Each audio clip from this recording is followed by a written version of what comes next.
हमारा अपमान किए हैं, इसलिए हम इनको छोड़ेंगे नहीं। हमारे लिए तो करना पड़ेगा, हमारा इतना अपमान किए हैं। अब उन्होंने सोचा, विचार किया कि अब इनके परिवार में कौन बचा है, किसी को नहीं बख्शेंगे हम। याद आया कि सुभद्रा के गर्भ में एक बालक बचा है, बस उसी को कर दिया जाए तो इनका काम हो जाएगा। इनको जो हमारा अपमान किया है तब इनके समझ में आ जाएगा। उसी समय सत्यामा ने ब्रह्मास्त्र छोड़ दिया। ब्रह्मास्त्र आग के समान जलाता हुआ सुभद्रा के पास आया। अब जब गर्भ जलने लगा तो घबराई।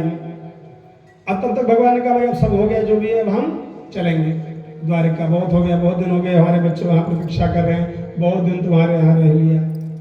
भगवान जाने के लिए तैयार हो। एक पैर इनका, जो भगवान का स्वरूप देखो, एक पैर रथ में रखा, एक अभी नीचे ही है, हाथ पकड़ रखा है ऊपर, चढ़ने के लिए तैयार थे। उसी समय सुभद्रा आई। उत्तरा आते, दौड़ करके आते, रोते रोते।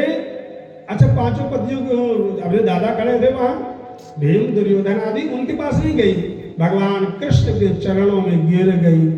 और गिर करके कहती है, कृष्ण कृष्ण महाबाहो भगतानाम भयंकर त्वमेको रहियमानाना भयो सिद्धि संस्थिते। अरे कन्हैया, हमको बचाओ, क्या हुआ? कहा है हमारे उदर में एक ब्रह्मास्त्र जैसे आग जैसे लग गई है, इससे केवल आप ही बचा सकते हो, मेरा कोई बचाने वाला नहीं है। गोविंद ने कहा, बिल्कुल डरो मत, हम हैं। और देखते देखते भगवान रथ से उतर गए, सामने खड़े हैं एक रूप में, और एक रूप में सीधे गर्भ में प्रविष्ट हो गए। और जैसे गर्भ में प्रविष्ट हुए,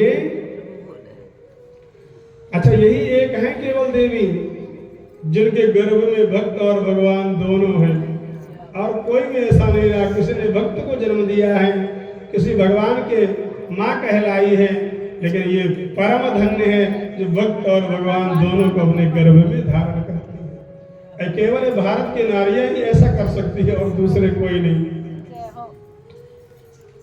भगवान अंदर प्रविष्ट हुए और अपने गदा को ऐसा घुमाया कि ब्रह्मास्त्र को फेल कर दिया। अच्छा, एक बात यहाँ समझने की बात है, परीक्षित की भगवान रक्षा कैसे कर रहे हैं? आज जब ब्रह्मास्त्र चलाया तो भगवान गदा लेके अंदर प्रविष्ट हो गए और अपने भक्त की रक्षा की। और बाद में जब ब्राह्मण ने वाणी के द्वारा श्राप दिया तो उन्होंने भागवत बन करके इन्हीं वाणी के द्वारा उनका कल्याण कर दिया। परमात्मा के जो शरणागत होता है, परमात्मा हर प्रकार से उसकी रक्षा करते हैं। अब जब ऐसा हो गया, अब इतना जब देख रही थी कुंती सब देख रही थी, पूरी बात समझ में आ गई। अब जब कुंती ने समझ लिया पूरी बात, तो जाकर के गोविंद के चरणों में प्रणाम किया। भगवान ने कहा, बुआ जी क्या कर रही हो? तो कहा, ये तुम्हारी बात बड़ी विचित्र है, कभी बुआ, कभी चाची, कभी नानी, ऐसा कर करके बहकाते रहते हो। कुंती कहती हैं, आप बहुत बहका चुके हैं, मैं जानता हूं, मैं जान गई हूं कि आप ब्रह्म हो, क्योंकि मैं अभी अभी देखी हूं आपने हमारे 5 के 5 पुत्रों को इतने बड़े महाभारत के युद्ध से बचा लिया, और हमारे कुल का जो एक दीपक मात्र बचा था उसको अभी अभी रक्षा किए हो। आप साक्षात भगवान हो। भगवान मुस्कुराए, बुआ जी क्या बात करती हो? जबरदस्ती भगवान हमको बुआ बनाए, भगवान बना के घूम रही हो। अरे अपने भतीजे को आशीर्वाद दो, क्या बेकार की बात करती हो? उन्होंने कहा, नहीं, आप भगवान हो। तो कहा, ठीक है, अगर भगवान है तो आप ऐसा करो, मांग लो आज जो मांगना है। अगर आप हमको भगवान मानती हो आप जो मांगना चाहो आज आपको हम प्रदान करेंगे। कुंती ने हाथ जोड़ लिया। विपदः सन्तु नः शश्वत् तत्र तत्र जगद्गुरो भगतो दर्शनं यस्या अनुभवम दर्शनम। कुंती ने कहा प्रभु अगर देना ही है तो हमारे जीवन में कष्ट दे दो, पूरा जीवन कष्टमय हो जाए। भगवान ने कहा क्या मांग रही हो?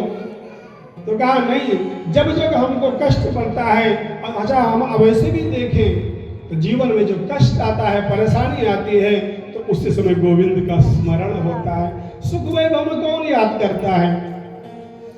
कुछ लोग होंगे जो उस समय याद करते होंगे, नहीं तो नॉर्मल तो परेशानी में ही याद करते हैं। कुंती कहती है हमको कष्ट दे दो, लेकिन भगवान के पास है क्या? मैं कल क्या कहा था? भगवान क्या है? सच्चिदानंद। वो तो आनंद की स्वरूप है, आनंद की प्रतिमूर्ति है। उनके पास कष्ट कहाँ है? कष्ट कहाँ से देंगे? क्यों मांग रही हो? इसलिए जब जब हमारे जीवन में, हमारे बच्चों पर, हमारे परिवार में संकट आया है, तब तक आप सदैव खड़े रहे। और जैसे ही राज्य मिला, आप कह रहे हो कि मैं अब जा रहा हूं, तो जीवन में मैं चाहती हूँ कि कष्ट कष्ट रहे, कम से कम आपका सानिध्य मिलता रहेगा। भगवान का अच्छा छोड़ो, आज जाना कैंसिल, अब कल जाएंगे। रुक गए, अब रुक गए तो अच्छा गोस्वामी जी यहाँ भी कहते ना, कहा हनुमंत विपद प्रभु सोई, जब तक सुमिरन भजन ना हो। अच्छा मानस और भागवत की बड़ी विशेषता हमको लगती है कि कहीं भी कोई प्रश्न है, यहाँ से निकालो और वहां जोड़ दो। सारे प्रश्नों का उत्तर रामचरितमानस और भागवत दोनों मिल के ही दे देते हैं। यहाँ की कोई छुट्टी तो यहाँ मिल जाएगी और कहीं जाने की जरूरत नहीं। इससे दोनों में सब समस्याओं का समाधान है। अब युधिष्ठिर परेशान होने लगे, आप जाने जाने को कहते रहते हो, अब बताओ सारे लोग मार दिए, इतना बड़ा राज्य मिल गया, होगा क्या इससे? अपनों को मार करके ये राज्य हमको कुछ समझ में। भगवान कृष्ण बहुत समझाए, किसको? युधिष्ठिर को, लेकिन उनकी बात कोई समझ में। अच्छा घर में अगर कोई योग्य हो और खूब उपदेश दे ले, किसी को समझ में नहीं आती, और वही एक दाढ़ी वाले बाबा कह दिए हाँ ऐसा करना है, अच्छा हाँ भाई वो बाबा जी ने कहा है। घर वाले कहते रहे कोई असर नहीं, दाढ़ी वाले कह दिए तो पक्का हो गया कि यही सत्य है। भगवान ने कहा दिन को दाढ़ी वाले के पास ले चलना चाहिए। कहाँ? अच्छा भीष्म प्रतीक्षा कर रहे हैं सरसैया में। भगवान का तो बहाना मात्र था, भगवान का तो ये बहाना मात्र था। अच्छा सब लोग चलो वहां मिलके आते हैं। किसके पास? पितामह के पास। सब लोग गए, जाके प्रणाम किया, और प्रणाम करने के बाद भीष्म ने आंख खोली, भगवान पीछे छुपे थे। कौन आया है? प्रभु कहाँ है? कन्हैया कहाँ है? दादा मैं हूं यहाँ। अरे वहां नहीं तो सामने आओ, छुपे छुपे क्यों घूम रहे हो? नहीं नहीं बस मैं आ गया। तो ठीक है हमारे सामने रहे। अच्छा ठीक है दादा, इनको कुछ ज्ञान का उपदेश सुनाओ, परेशान हो रहे हैं।